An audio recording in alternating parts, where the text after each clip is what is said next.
Monsoon सत्र के दौरान दूसरे दिन कई मुद्दे जो हैं काफ़ी गरमाए रहे। उन मुद्दों पर बात करने के लिए हमारे साथ मौजूद हैं कृषि मंत्री जेपी दलाल। इनसे हम बात करते हैं। सर, दूसरे दिन कृषि का जो मुद्दा था, किसानों का जो मुद्दा था, वो गरमाया रहा। कांग्रेस ने वॉकआउट भी किया, काफ़ी हंगामा रहा इस मुद्दे को लेकर। कृषि और किसान के मुद्दे पर कांग्रेस कभी भी बात नहीं करना चाहती, क्योंकि तथ्य जब सामने आते हैं कि उनके वक्त के मुकाबले भाव ज़्यादा मिलते हैं, उनके वक्त के मुकाबले प्रोक्योरमेंट ज़्यादा होती है, उनके वक्त के मुकाबले किसानों को सीधा पैसा मिलता है, उनके वक्त के मुकाबले ज़्यादा फसलों की खरीद होती है, हमारी मंडियाँ ज़्यादा बनाई हैं, सिंचाई की व्यवस्था हमने ज़्यादा की है, माइक्रो इरिगेशन की व्यवस्था ज़्यादा की है, पॉन्ड अथॉरिटी हमने बनाई है। चर्चा वो बिल्कुल नहीं करना चाहते, हल्ला करना चाहते हैं। ना पार्लियामेंट में उन्होंने कभी किसान के मुद्दे पर चर्चा करने की कोशिश की, ना विधानसभा में, पिछली बार भी नहीं की। हाँ हुल्लड़ करके वो दिखाना चाहते हैं किसान जैसी। लेकिन आज जो बयान आया है पंजाब कांग्रेस के अध्यक्ष नवजोत सिंह सिद्धू का, उसने साफ कहा है कि पंजाब के किसान को हरियाणा के बराबर भाव क्यों नहीं दे देते गन्ने का।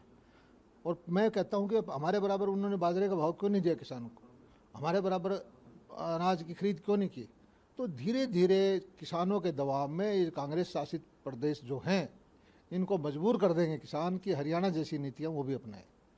एक पानी के मुद्दे को लेकर कांग्रेस काफी विरोध दिखा रही है। खासतौर पर भिवानी के आसपास का जो इलाका है, वहां पर कांग्रेस कह रही है कि वहां पर पानी की काफी ज्यादा कमी हो चुकी है इस समय। देखिए, एक सही है कि हरियाणा में पानी की कमी है, और पिछला साल बड़ा संकट का था, जमुना में भी पानी कम था, भाखड़ा में 25% कम था। लेकिन हमारे मुख्यमंत्री जी ने सही वितरण करके दक्षिण हरियाणा को पानी देना का जो प्रयत्न किया है वो सराहनीय है। और मैं तो एक चीज़ कहता हूँ कि दक्षिण हरियाणा की जो नहरें जो 30-40 साल पहले बनी थी, चौधरी बंशीलाल के वक्त में, सूखी पड़ी थी। 10 साल कांग्रेस के शासन में लोगों की टेल की बात करते हैं, हेड पे भी पानी नहीं आता था।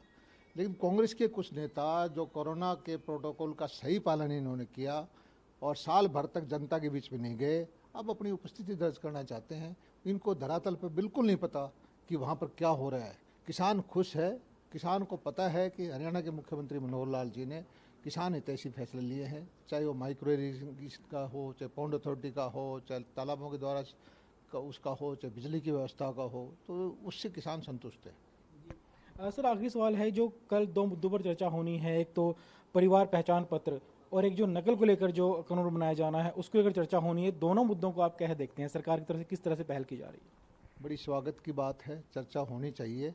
हमारी नीति है कि गरीब के हित के लिए हम काम करेंगे। दोनों ही मुद्दे गरीब के हित के हैं। एक तो हमारी नीति है कि गरीब के प्रतिभाशाली बच्चे का हक कोई पैसे वाला छीन नहीं पाएगा।